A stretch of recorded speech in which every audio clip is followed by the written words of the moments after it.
En lien avec notre dernière émission sur la vulnérabilité du marché de l'art face au risque de blanchiment d'argent et de financement du terrorisme, je suis ravie d'accueillir en plateau Violette Taquet. Bonjour. Bonjour. Vous êtes fondatrice et PDG de Nomart, donc vous avez monté cette plateforme pour accompagner les professionnels dans leur obligation de conformité. Et pour la première fois, vous avez réalisé une analyse grâce aux données des professionnels que vous accompagnez. Dans cette première analyse, vous dites que 2025 est un tournant, une vraie année d'application des règles. Pourquoi est-ce que 2025 en particulier ? Exactement. Ce qu'on dit, l'analyse qu'on fait de tous ces chiffres qu'on a réussi à mettre en place, c'est que c'est l'année du passage à l'action. On observe 2022, c'était compliqué, les choses étaient compliquées à mettre en place, il fallait surtout jouer sur la pédagogie auprès des professionnels du marché de l'art.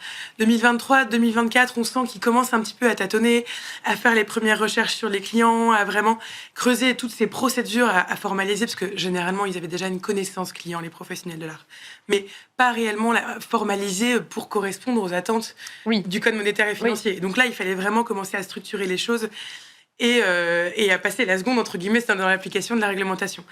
Et 2025, c'est vraiment l'année où nos clients ont doublé leur usage de notre plateforme, donc ont vraiment commencé à se saisir de l'outil. Aussi, ce qui est important, et ça, je pense que c'est ce que la tech permet, ce qu'un logiciel tech permet de faire, c'est que on se rend compte que ça devient un process généralisé. En général, quand ils se disent « on va appliquer la lutte anti-blanchiment », la première méthode, c'était d'impliquer une personne de l'établissement, de la structure chez le commissaire-priseur ou dans la galerie d'art, d'impliquer une personne dans la lutte anti-blanchiment.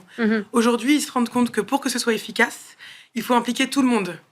D'accord, donc pas forcément créer un poste en particulier pour répondre à ces obligations. Exactement. Après, dans les très grosses structures, il faut un poste, évidemment. Oui. Mais on se rend compte que maintenant, tout le monde est au courant de la lutte anti-blanchiment et que le vendeur, celui qui est en contact avec le client, l'administratif, tout le monde peut avoir un impact sur la compréhension du cas client et en fait, du coup, appliquer la lutte anti-blanchiment. Et en fait, notre outil permet justement d'impliquer toute la structure dans la lutte anti-blanchiment, de mettre en place une méthodologie et donc d'appliquer concrètement et de passer à l'ère de l'action. Et donc maintenant, c'est ce qu'on observe auprès de nos clients et de tous ceux qui nous ont rejoints récemment.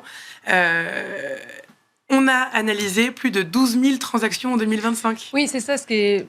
Au-delà de cette année un peu rupture, le premier constat que vous faites de ces chiffres, c'est de la croissance énorme. Absolument. De la prise de conscience et l'implication de ces acteurs. On avait déjà beaucoup de clients et on a fait quand même plus 78% de vérifications sur notre plateforme. Donc 12 000 transactions, 12 300 transactions. Et les profils de ces acteurs, c'est des petites structures justement ? Alors, on a les deux. En fait, on a les toutes petites structures des galeristes qui sont parfois tout seuls à la galerie et qui font peu de transactions, mais qui, du coup, n'ont pas les ressources ni le temps pour se pencher sur la lutte anti-blanchiment et qui ont besoin d'un outil pour les accompagner. Et il y a aussi de très grosses structures, des très grosses maisons de vente ou galeries internationales qui, elles, ont besoin justement de structures pour les plusieurs personnes qui vont collaborer pour la mise en place de la réglementation.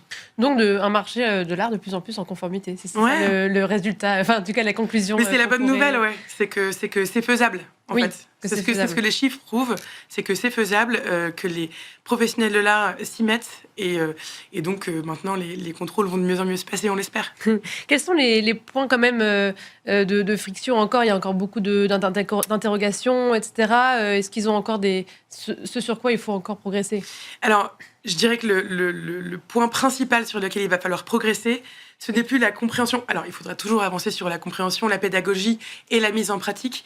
Mais pour tous ceux qui ont passé ce cap-là, les prochains points de friction, ce sera la qualité de la donnée qu'on arrive à récupérer sur les clients.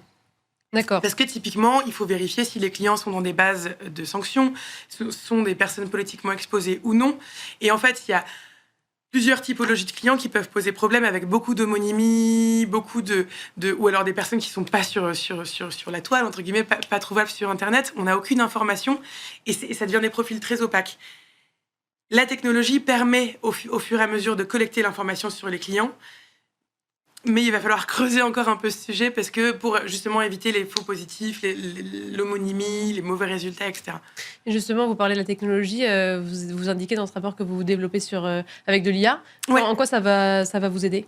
Et bien justement pour essayer de récupérer une information qui est de plus en plus fiable à propos du client, l'IA permet d'aller collecter les informations pour rien que créer un profil client, une page LinkedIn, une page Doctolib, une page Papers. Et en fait, lire l'information, toute l'information disponible sur Internet et la trier permet déjà d'aider à la compréhension du profil client.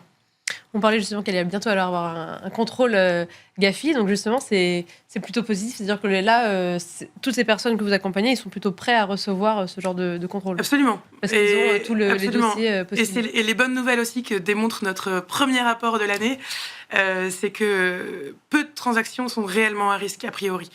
Il y a à peu près 10% des transactions pour lesquelles il faut mettre en place des vigilances complémentaires.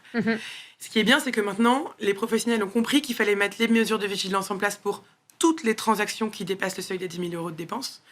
Et dans les cas où il y a des éléments à risque, creuser, approfondir, mettre des vigilances complémentaires et suivre les process. Et la bonne nouvelle, c'est ça, c'est que oui, le marché s'y met, oui, ils comprennent bien les buts et la façon de le faire, et non, il n'y a pas non plus tant de transactions que ça à risque sur le marché de l'art. Et c'est ce qu'on aimerait réussir à prouver aussi avec Nomart. Merci beaucoup Violette Taquet. Je rappelle que vous êtes fondatrice et PDG de Nomart. Et tout de suite, on passe à l'interview du week-end.